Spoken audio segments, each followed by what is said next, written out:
Board of Education special meeting to order for March 18th, 2025. And I see 5 of us sitting here. I see 6 of us sitting here. That's joining via Zoom. That is on Zoom, so we introduce our guests. So we'll start with Lisa. Stanton, Vice President of Operations and Finance. Amy Harrington, Vice President of People, Culture, and Safety. And Juliet Long, Vice President of Student Learning and Successes Online. And thank you. Hello, Pat. Good to see you. And hello, Juliet. Nice to have you with us via Zoom. So why don't we continue working around the room? I'm Anu, Director of IT. Welcome. Steve Phelps, Dean of Instruction. Clark, Dean of Business and Workforce Development. Dave Kohler, Dean of Instruction, Health and Public Service. Greg McCown, Chief Facilities Management Officer. Nicole Secreta, Dean of Enrollment Management. Isam Mohammed, Executive Director, Institutional Effectiveness and Planning. Cass Sinclair, Executive Director, RCC Foundation. Washington Diversity, Equity, and Inclusion. All right, well, welcome everyone. So we have an information presentation today. Randy, I'll turn this over to you. Well, thank you for doing so. And I'm going to hand the baton off here pretty quick, but just to set the table for us a little bit. Lucia and Jamie are going to give an update on our cultural competency, House Bill 2864, and then thought it'd be wise to just have a conversation on an update on compliance with the legislative issues. So with that, I will turn it over to Amy, who will see how long she holds on before she ends it all. good afternoon. I'd love to pass the baton. All right. Buenas tardes. Good afternoon. And thank you for having me today. Let's see. So we've reached the age where I can either see that screen or this screen. So I'm going to be using this clicker, and hopefully I don't mess up my clicker, but just heads up on that. Okay. All right. So I am glad to be with you today with some updates on our RCC's compliance with House Bill 2864. You've already received a copy of our formal report in your packets, and it's been since December 2023, since the last one. So if the report feels a little long, that's why.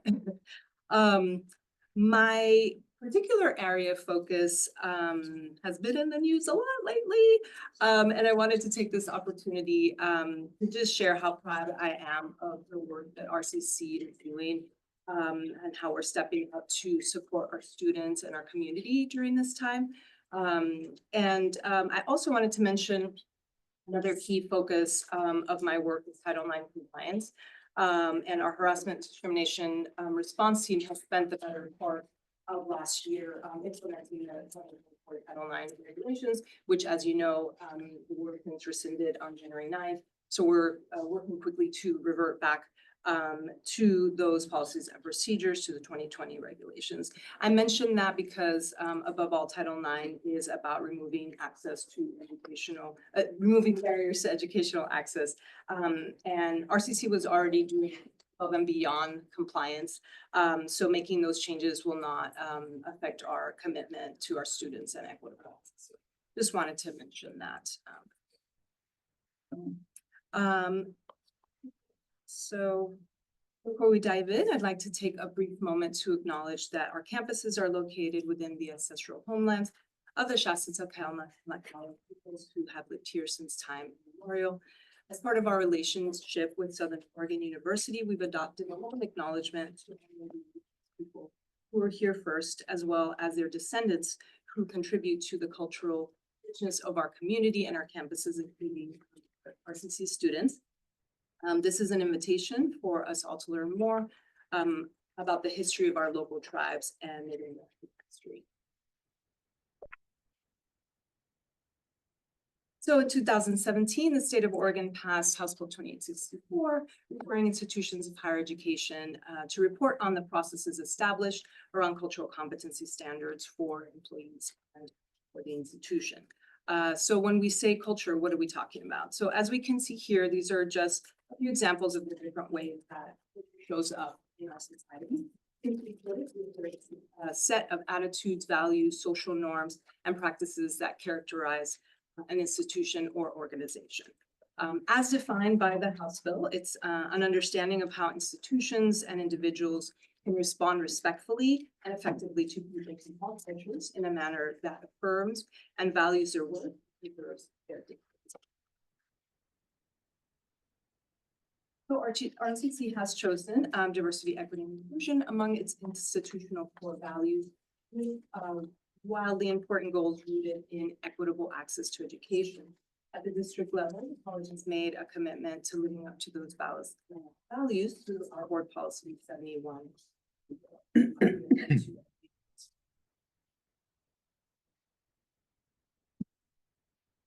So what is that, what is specifically, what here? So the House bill requires that colleges and universities establish a process to recommend and oversee the implementation of cultural competence standards, to provide continuing training and professional development opportunities that enable employees to meet those standards, to propose institution-wide goals that seek to improve cultural inclusion for students, faculty, staff, and administrators from diverse backgrounds, to recommend mechanisms to assess how well we are meeting those standards, and to ensure that the institution clearly communicates to new faculty, staff, and administrators its commitment to those standards in professional development. So in our employee engagement results, one of the themes that we heard was around the onboarding process and helping new employees make connections. So along with our senior leadership team, I usually start by attending every new employee orientation. So new hires can see my face, they learn about my department, they know where to find me. And then I usually, tell them about ways to get connected on campus, as well as following up with an email, so they have an easy way to get in the group if they have any questions. My department also has a dedicated session in the Welcome to Rome onboarding program, our year-long onboarding program, where employees learn more about cultural competence standards and educational opportunities, and ways to create a more inclusive campus and respectful campus. And then, of course, in partnership with Human Resources, our inclusive hiring workshop is another way for faculty staff to learn about cultural competency and help us improve our recruiting and hiring practices.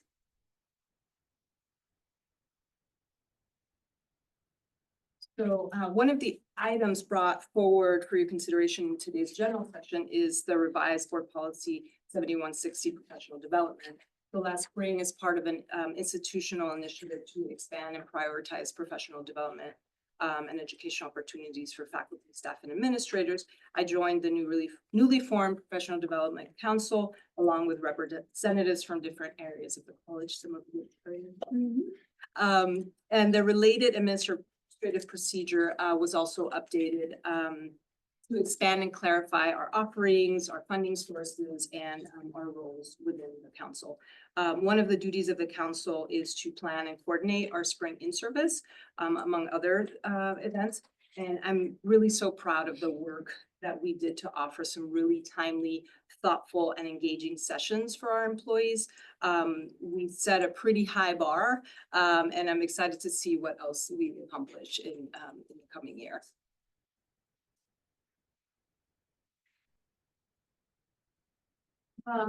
I just returned from Chicago, where I attended the conference of the Alliance for Hispanic Serving Institution Educators. And I got to hear from faculty and administrators working at HSIs or emerging HSIs as RCC has been identified in now 23.4% of our fall FTE identifying as Hispanic or Latino Latinx. As we know, this designation is a goal for RCC, and both Secreta and her team have been doing great work toward that goal. Obviously, it's kind of a time of uncertainty with regard to federal funding, but basically, colleges are just kind of proceeding as they have been until something, changes. But regardless of grant funding, it's important work that we do, especially with nearly a quarter of our student population. I did want to take a moment to highlight the work of specific employees such as Norma Pantoja and Kevin Chavez Martinez, who currently oversee the Puentes program or the Bridge to Success program, which follows a cohort of 63 students over the course of an academic year, and then who will then in turn become the mentors for the next cohort of incoming students.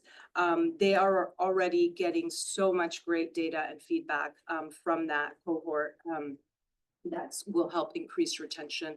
And their work inspires me. I also wanted to give a shout out to other staff who have been doing amazing work also with these students in different areas, including Ebrez in advising and Tanya Salas Gonzalez in financial aid, as well as Alondra Esquivel in pre-college and ESL. So we now have the staff where a student can follow the entire process and have somebody that is culturally aware and who speaks their language. So that is really a great accomplishment that we should be proud of.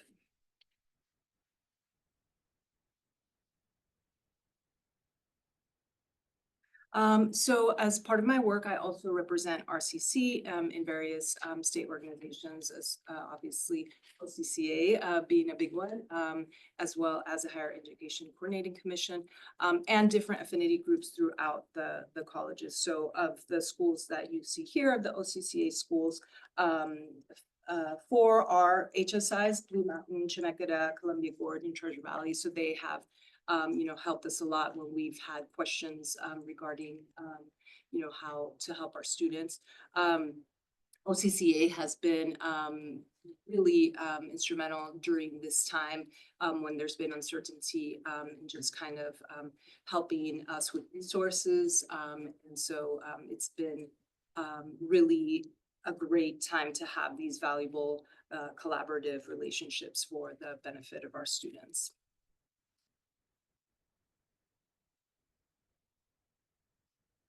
So as part of the House Bill 2864, we created the DI Council, who acts as an advisory council to E-Team, as well as it's for higher level institutional initiatives. Our next big project is going to be our next student experience survey. Heads up, Assam. That ended up getting put on hold because of different things that were happening at the state level, including the newest House Bill 3456, which requires a sexual misconduct survey.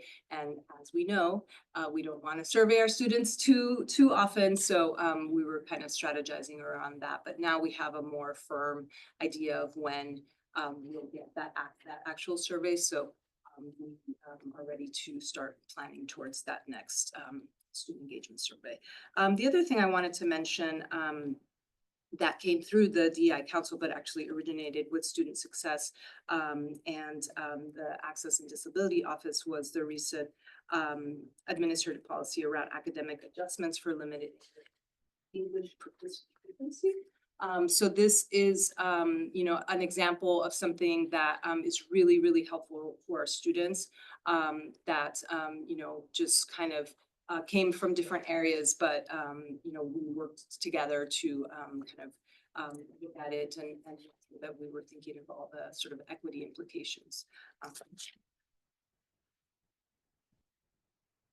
And you are looking at the rebranded Diversity Programming Board logo.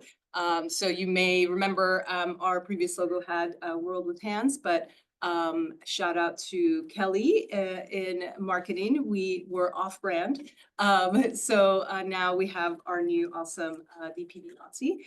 So Diversity Programming Board, as you may know, is probably the most visible part of our cultural competency work, and it's an all-volunteer committee made up of faculty, staff, students. We have ASG representation as well, who put on events and campaigns around cultural awareness and other issues happening around the world, awareness months, that kind of thing.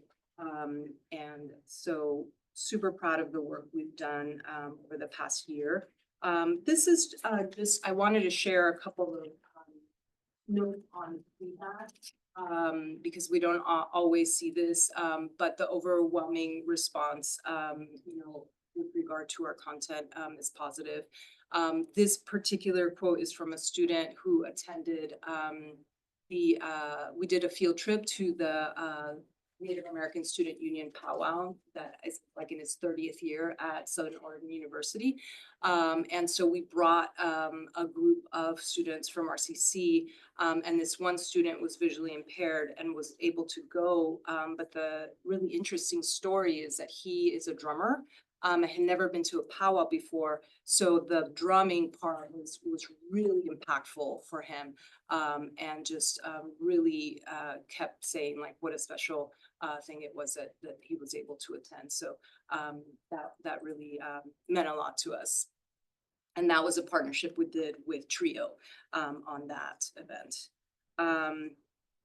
And then this was another thing where, we try to sort of offer experiences for people that were maybe they haven't thought of something that way or even understood a specific topic. And so this quote came out of one of our Courageous Conversations events, where the person said this conversation was quite real. I like the way that some subjects that are awkward are discussed by folks who are impacted. So, that awkwardness is where the personal growth happens. So I love hearing that word. That to me is a good thing.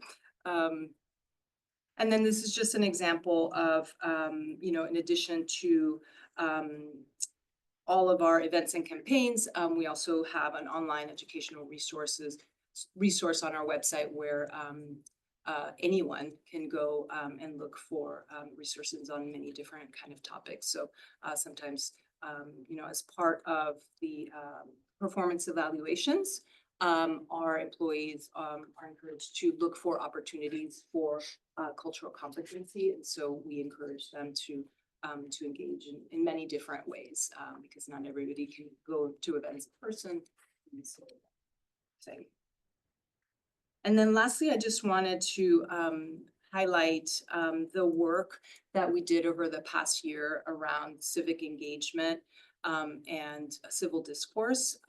So we were very thoughtful going into the election year, the fact that not only like encouraging our students to vote, but the fact that people were anxious on either side regarding the upcoming election. And the theme was always like, we don't know how to talk to each other and it's becoming so difficult and that kind of thing.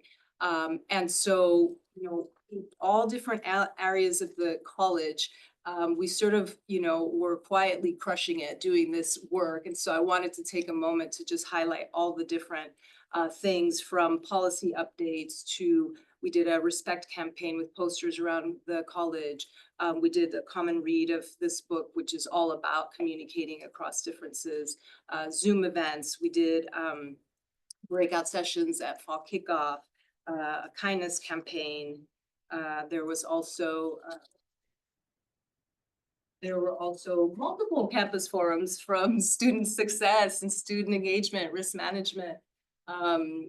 We did an event with ASG and the League of Women Voters around Constitution Day and voter registration, as well as information in the Rogue Report and brochures. So, that was something that was just really inspiring to me, because over the course of the last year, just personal communications and things from people saying, hey, concerned about this and those kinds of things, which tell me that like everyone is thinking about this and sort of how special our entire community is, and everyone's willingness to sort of do their part to help support our students. So yeah, that's it for now. You have all the other details in the report.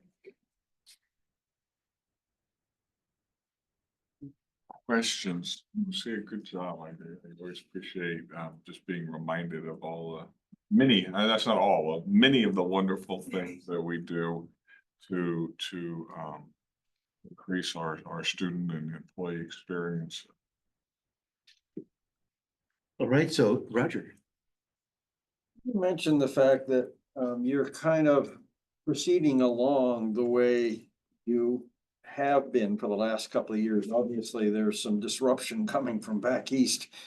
And you mentioned the fact that you're, my words, not yours, kind of aware of that, but not taking any action yet until you see something concrete come through to say, this is what we need to do.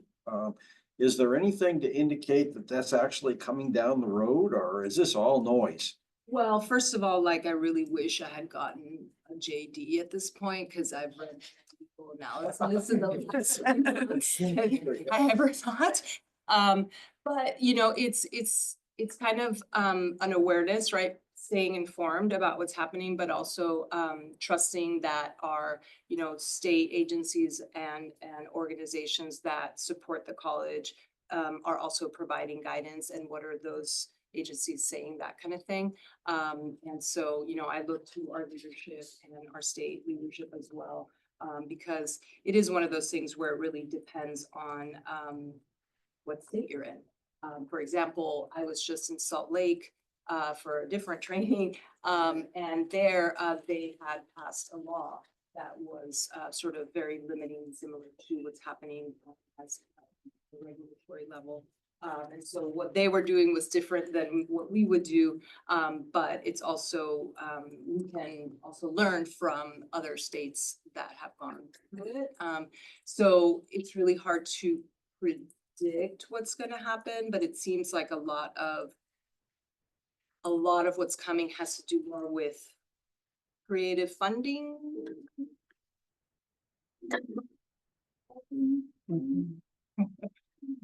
Yeah, so. Oh, yeah. Thank you, Lucy. About the report, so tell us a little bit about, it's to meet a regulatory requirement. And where does this report, how often do you? Yes. report, and who does it go to? Yeah, so the House bill actually was originally brought forward by a student initiative. And so the requirement is actually a biennial report, but we do, and many schools do it annually.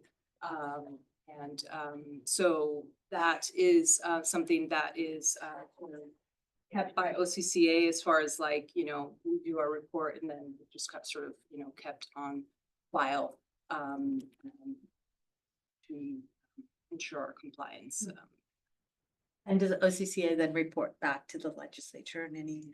Yes, I believe that. I don't know exactly that process, but I believe that's how it works. Yeah, yeah.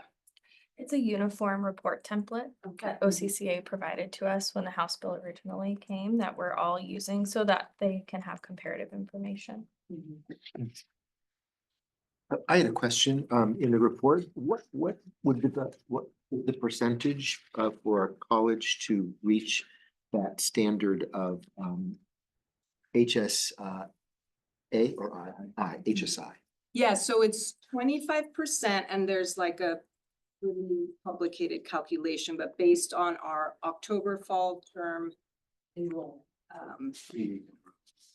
Yeah.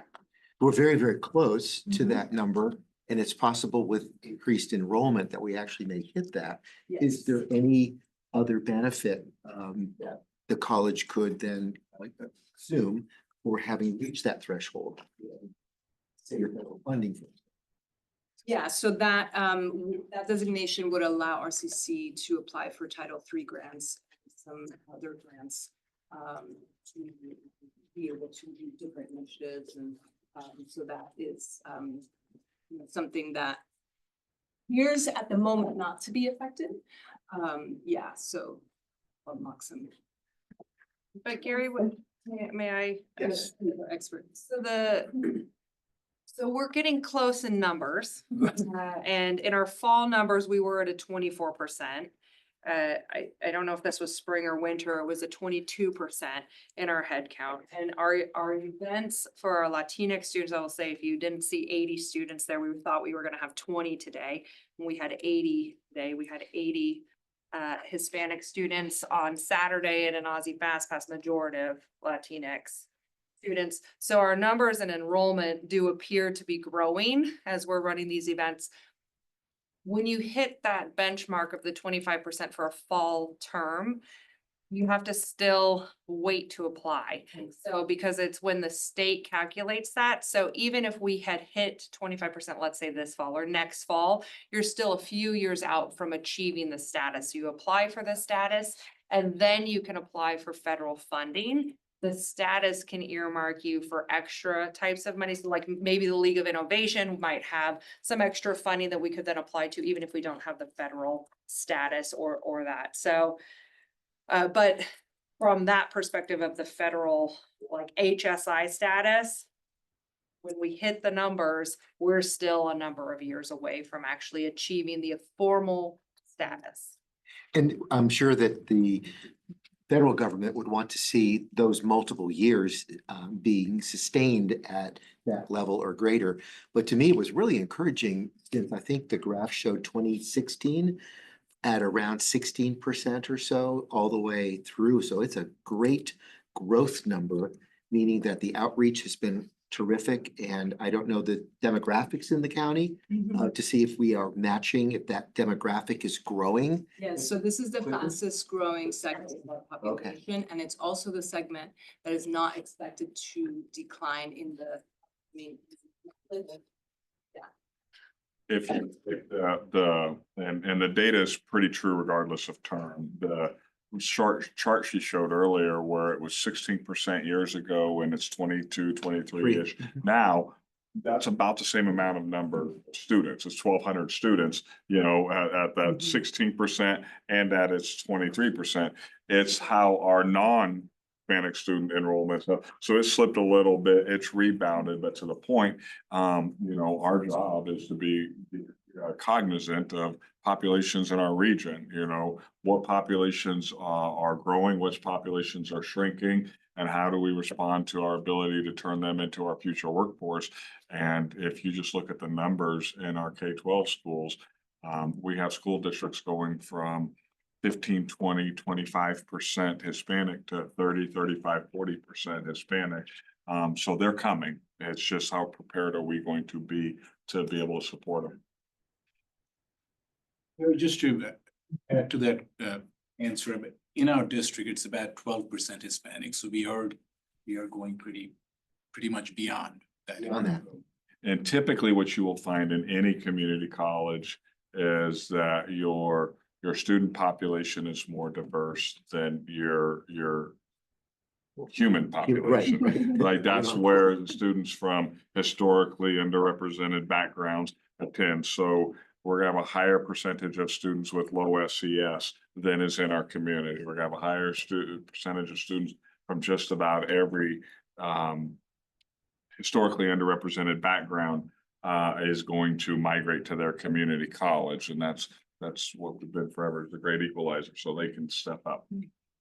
Roger, I think. Well, I was curious, once you hit that target,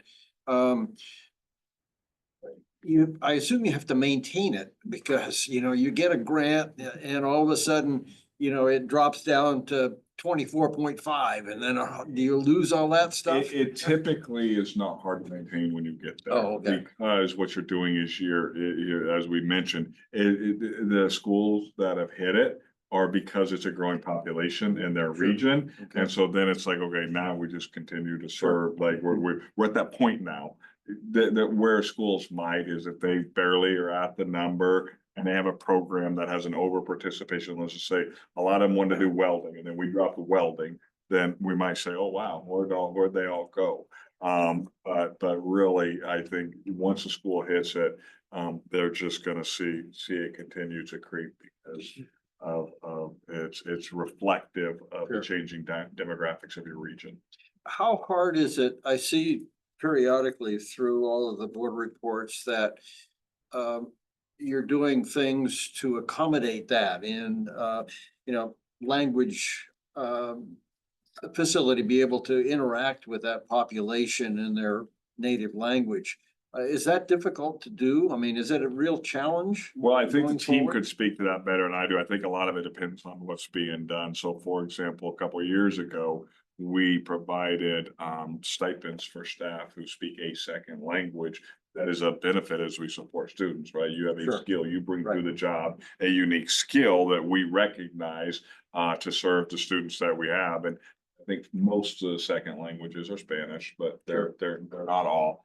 I think getting some of our materials translated in that, it's getting easier with things, you know, access to things. Accessibility is a big, you know, we used to have everything be closed captioned. We're like, how the heck do we do this? Well, it's a standard thing in YouTube now. So as long as you put it in YouTube, you're compliant. Always accurate, but compliant. And so I think that it's getting a little bit easier, and I don't know if there are any specific examples probably from the group. Of maybe some wins or challenges to do the cohorts, but what we're finding is like there are programs that are a desperate need in population. So one of our first programs that targeted population was our early childhood education. Like they desperately needed early childhood educators who spoke Spanish, our allied health programs, because these are folks who need childcare. These are folks who need healthcare. And we've done a Spanish speaking only cohort and ECE that's really forward thinking as part of it. And so it's not a situation. I think one of the questions you get is that impact other students, and it's just providing another avenue for people who haven't had support. It's not taking away, like we don't turn away students in ECE. We have equally as competitive of a program and in our selective admissions programs. Thank you. Other questions of the board? Yes, Vanessa? You were talking about the professional development and working with staff.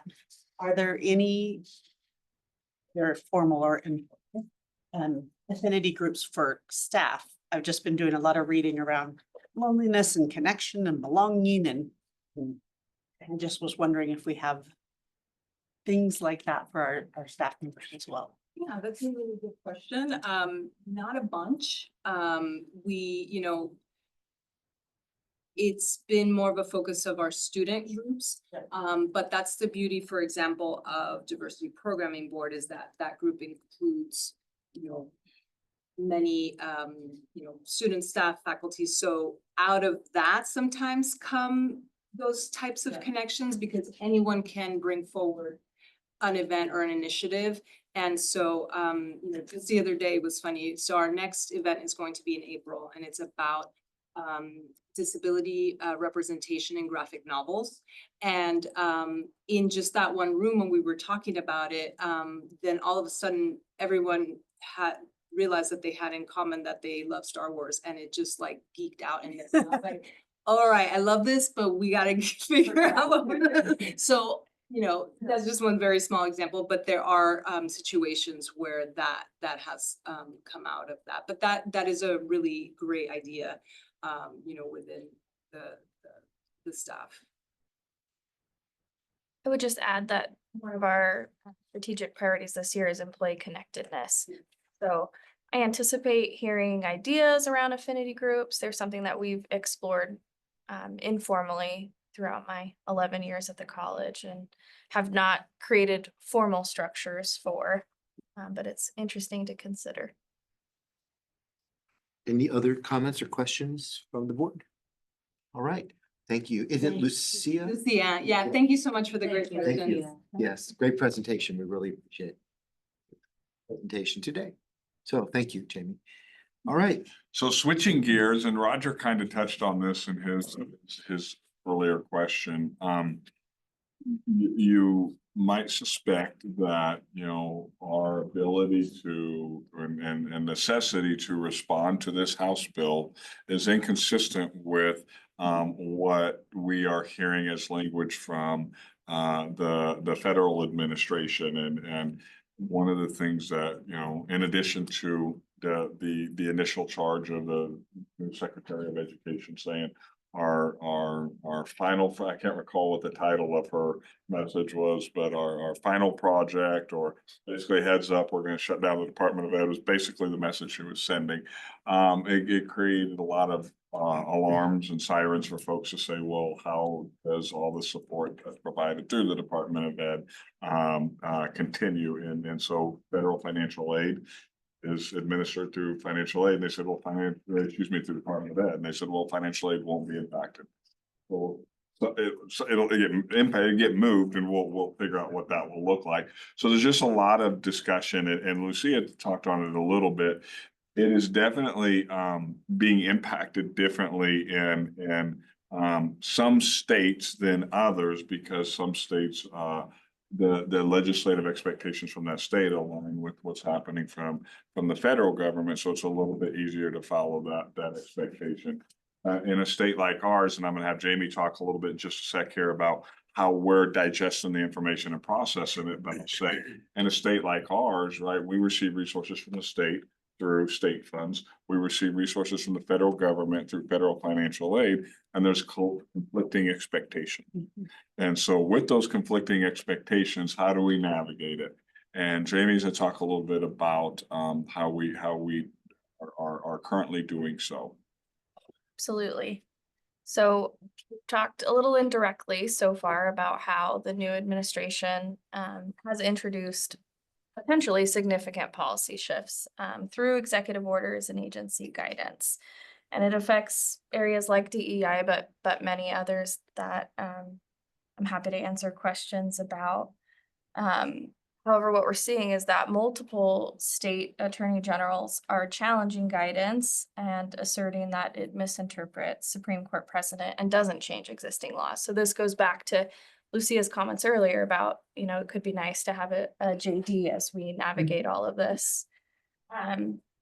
Here in Oregon, and I'll talk a little bit about the position that we've taken as RCC leadership and bring that to the conversation. Oregon is remaining pretty committed to institutional autonomy as well as balancing legal compliance. We do have state policies that exist the floor, similar to House Bill 2864, which you just heard a report on. The Higher Education Coordinating Commission and OCCA continue to provide us with legal and policy guidance to help us navigate what is a quickly evolving landscape. Our approach has been and continues to be rooted in access for all students and employees while we continue to ensure full compliance with federal and state regulations. We remain confident today that our policies and initiatives comply with state and federal laws. We've never violated any anti-discrimination laws, nor would we if we continue with our current practices. There are some institutions in the state, including OSU, that have been pretty forthcoming with affirming their commitment to inclusivity and compliance with federal and state laws. So colleges and universities right now, to Roger's earlier question about, well, what are we doing to evaluate kind of where we're at? They're reviewing policies to ensure legal compliance. They're also taking a stance of avoiding unnecessary overcorrections in response to guidance that, to this point so far, lacks enforceability. And so the recommendations that we've received for how to move forward or how to proceed at this point is to continue to monitor the legal challenges that are happening across the country, to engage continuously with state and national higher education organizations, while we maintain RCC's commitment to a welcoming, mission-driven, and legally compliant environment for all students and employees. We've been working with OCCA and legal experts to evaluate future federal actions and their implications for us, for our students, for our staff. Our response, in a nutshell, has been a balanced, fact-based approach. That's how I would describe it. We continue to remain mission-focused, student-focused, and compliant, and we continue to monitor developments. As leaders, we continue to advocate for clear guidance. So, for example, there is a weekly federal issues call facilitated by OCCA that both Randy and I attend. I also have a seat on a national steering committee through the College and University Professional Association for HR called Creating Inclusive Campus Communities. That has representatives, CHROs, and the like from institutions across the country. And so that has been quite informative and helpful as different states are in different places. Utah is one that Lucia mentioned, but we've got folks from all over who are handling how they proceed in different ways, and we're able to learn from those journeys. So we're actively engaged in these conversations, both at a state and federal level. And as these policy changes continue to evolve, we're going to focus on navigating them responsibly. And what responsibly means is that we're going to focus on student success first and foremost, which also involves compliance and stability, right, for the institution. Our role is to remain student-centered and workforce-focused, ensuring that our educational mission is not disrupted by political shifts. We're going to continue to work transparently as a leadership team and with you as our Board of Education, ensuring that our policies remain legally sound and values aligned. Board engagement and support, I would say, are essential as we navigate these developments while staying true to our mission of access and success for all of our students. So we appreciate being able to have these open conversations with you via the work session, both regarding the House Bill 2864 report and just more broadly about kind of where we're at today. Is there more that you'd like to add, or do you have questions? I think we're just looking up the questions. Yeah, that was really well Yeah. framed. Well said. Jamie. So any comments from members of the board around this theme or topic?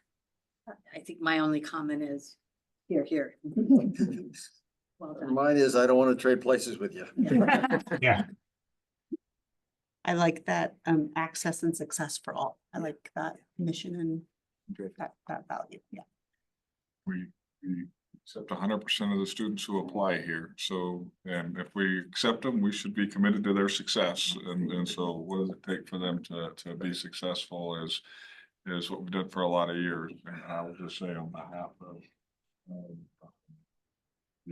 the entire team here and our students, we appreciate your support as we navigate these issues, and I do hear in our community a number of comments, community members who recognize the students we serve and how they are able to help build the jobs that we need and the lives that are turned around. And it's so fun being the face of our college in many scenarios and having people brag about the wonderful things we do. So I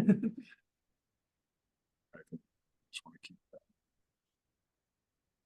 Yes. I guess I would just Andrew? say, I understand the conflict between, I'm really concerned about losing federal dollars and then the conflict with our state that's doubling down on opposing all that. So that'll all be interesting. So I understand going forward till we know, but I'm very concerned about that.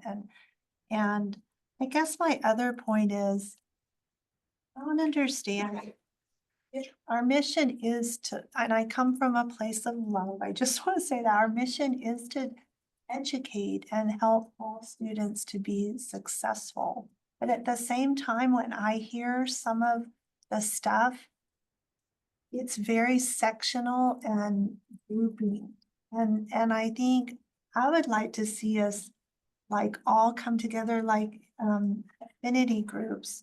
You're separating, different ethnicities or races. And I think that, just in my opinion, is a problem of why we're teaching college students respect and kindness. Like, why at this level do we have to teach that? And I think a lot is from adults, us, who are saying, this group's better than that group or that group. And so I hope I don't think we're doing that.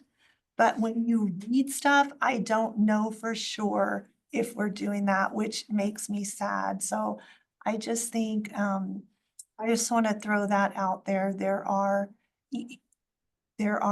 educators who are in a world of education, which is different, a lot of times from the world out there. And so I don't want us to get in a bubble. And I think the DEI stuff is something we really need to look at and consider. Is it the right thing for all our students? And can we do it language in a different way, perhaps? Because I think we all have the same goal to get there. That's all I would say. You, Andrew? Any other comments?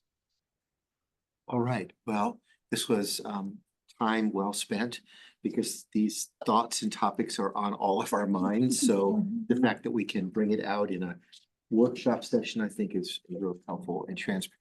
So I want to thank the staff for their efforts and their time this afternoon. So we have a bit of time. We're at 4:45, so I'm going to adjourn our special meeting and give us a bit of a break. And we'll call back to order at 5 o'clock. So we are in adjournment until 5 o'clock. A lot of times you look, we're hurting them.